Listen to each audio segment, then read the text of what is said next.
On a steamy summer day, it can be nice to think about cold things. Grab a frosty drink or a popsicle, and let's chillax with some cool critters. If you're an animal that lives where it's super cold, you can't just put on a coat or a scarf to stay warm. Animals like polar bears and toucans have thick coats of fur to protect them from the cold. Their fur even has 2 layers, one on top and a thicker, softer layer underneath, kind of like long underwear. You might think of tigers as jungle animals, but Amur tigers, like this one at the St. Louis Zoo, come from places where it gets very cold in the winter. Like snow leopards, Amur tigers have lots of fur even on their feet to keep them warm in the snow. What about animals that don't have fur? Birds that live in cold habitats like penguins and snowy owls have an extra layer of feathers called down feathers to keep them warm. Snowy owls have so many feathers for warmth that they weigh more than great horned owls, even though great horned owls are bigger. Since penguins swim in freezing cold water, they waterproof their feathers by spreading oil from their oil gland all over. It's called preening. You can see one of our Humboldt penguins at the zoo preening in this video. Fur and feathers do more than keep animals warm, though.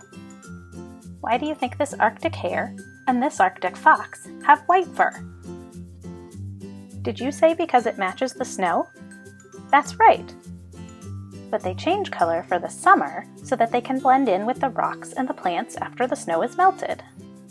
That way they can hide from animals that might try to eat them. Animals that swim in super cold water need extra protection because water makes you colder than cold air does. Want to see what I mean? You can try this simple experiment. First, put your hand into your freezer for a few seconds and see how it feels. Then put your hand into a bowl of ice water and see if you can keep it there for a few seconds. Did your hand feel colder in the freezer or in the ice water? To help keep them warm while they're swimming in the icy waters, seals, polar bears, and penguins have blubber under their skin. Blubber is a thick layer of fat that works like a blanket to keep their bodies warm. Now take a look at the noses of these cold habitat creatures. What do you notice? The nose area of their faces are all pretty wide. The cold air they breathe in goes into that big space and gets warmed up before it gets to their lungs. It's fun to play in the snow, but walking or running in it can be hard work. Your feet sink in and the ice is slippery. So how do animals manage to move in the ice and snow? Check out the big paws on this snow leopard. Big feet help animals spread out their weight and act like snowshoes so they don't sink into the snow.